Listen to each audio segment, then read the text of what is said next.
Yo, what is up, guys? I know I haven't uploaded a video in a while, but I am hyped to bring you this one. This is literally the reason why I haven't uploaded in a while. I've been working pretty hard on this video, and I've done a lot of research. Some of the things I tell you might not be true, but this video is so long. It's I think it's like 10 minutes or something, 8 minutes. Pretty sure it's 8 minutes. But some of the facts might not be true, but for the most part, most of them are. And remember to like, comment, subscribe. Tell me in the comments how you think this video was, if it was good or not. And post something in the comments if you don't understand some parts. I'll answer it for you. I'll reply to them. But anyway, let's get this started. So without further ado, I present to you the entire Call of Duty Zombies trilogy.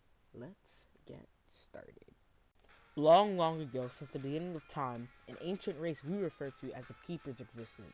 Their one goal was to protect the summoning key for eternity. However, one day, the Dark Ether Realm found its way into the realm. The Dark Ether twisted the minds of some of the Keepers and corrupted them. The Keepers then waged war on themselves. This war raged on for hundreds of years. However, eventually, the corrupted Keepers were defeated. Those who remained were banished into the Dark Ether Realm forever. Years later, in the mid-1200s, around medieval times, the corrupted Keepers began to morph and change into hideous creatures with 3 heads and tentacles. Creatures that resembled the Margwa, or the Shadow Man. These creatures were referred to as the Apothecants. Slowly but surely, the Apothecants found a way to make their presence in the world again. This was the second battle that raged on between the Keepers and the Apothecants. However, this time, human knights were fighting alongside the Keepers in this war. Leading his people in the war was the Wolf King. He would lead his people in the war with the Apothecants and aid the Keepers in their quest to abolish the Apothecants. However, the Apothecants were too strong and were devastating the King's army along with the Keepers. Just as the King was about to get swallowed by one of the hideous creatures, out of nowhere, 4 heroes came and helped the Keepers and the humans with the war with the Apothecants. They won the war and they restored peace. Centuries later, somewhere in the 1940s, a group called 935 was founded. This group was a team of scientists that wanted to do great and amazing things for the world and incredible creations. Most of their work was involved with the Nazis. Group 935 had discovered an incredible substance that Dr. Maxis, one of the scientists from Group 935, classified as Element 115. As they experimented with more Element 115, they found interesting abilities that the element possessed. For example, some of 115's properties make it able to reanimate dead cells. It also has some properties for crafting weapons, like the ray gun. Now knowing these properties, Group 935 wanted to test out more of 115's capabilities. They turned to the Nazis for test subjects, and they traded test subjects for 115-powered weapons and gadgets. Group 935 had 3 prisoners of war as test subjects: Takeo Masaki, Pablo Mascarenes, and Nikolai Belensky. With these test subjects, one of the scientists from Group 935, known as Dr. Richtofen, experimented mind control on the subjects. However, in the middle of these experiments, Richtofen kills one of the test subjects, Pablo, by accident. Richtofen then finds a new test subject by the name of Tank Dempsey, and the experiments went on. However, soon after World War II was at an end, with the Nazis defeated, without Nazis funding them, Group 935 had no more money or enough 115 to continue their experiments, and it all went downhill from there. Richtofen returned to Derice with his test subjects, where Dr. Maxis and Dr. Richtofen had one last test.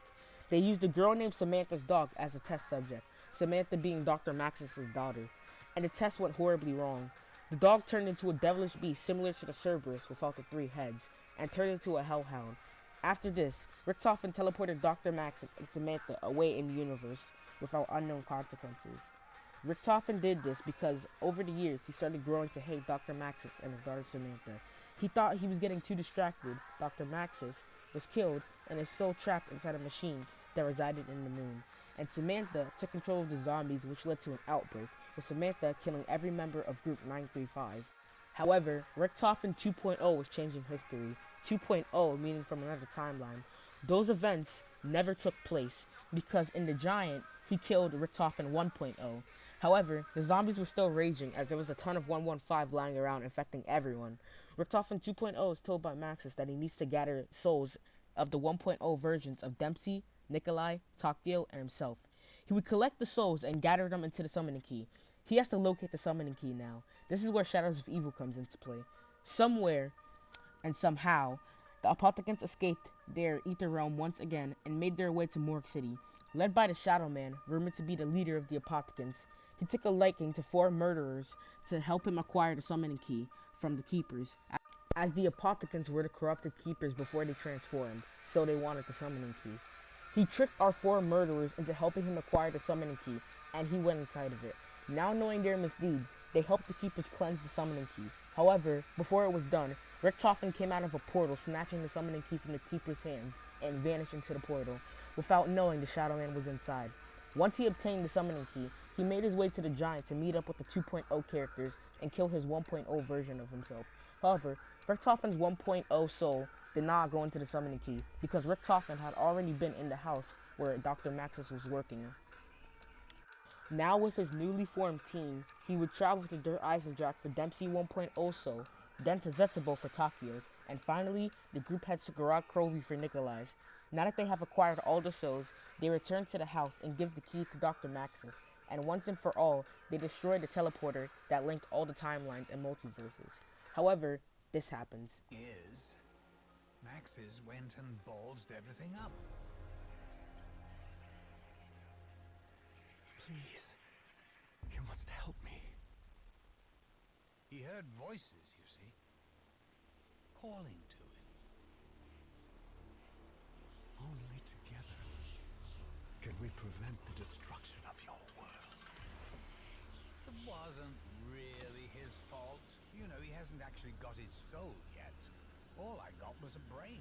Anyway, the key thing, as in the thing that is key, is that Maxis fiddled around with the summoning thingamajig and accidentally released an even bigger bastard.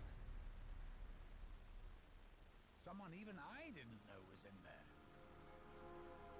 The Shadow Man. The one and only original Harbinger of Doom.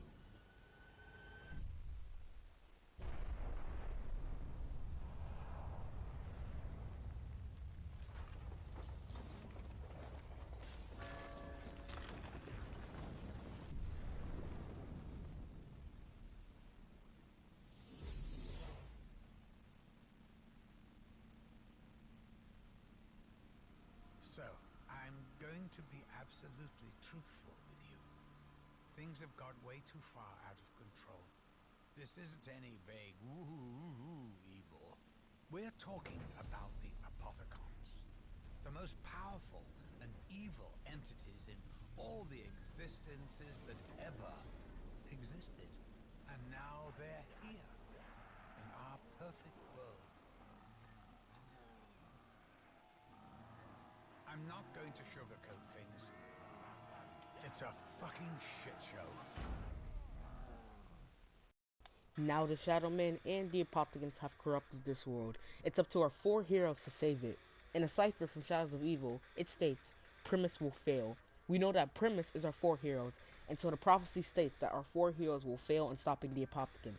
However, our 4 heroes defy the prophecy and stop the Shadow Man once and for all, banishing the Apothicons forever. Or maybe until they just get loose again.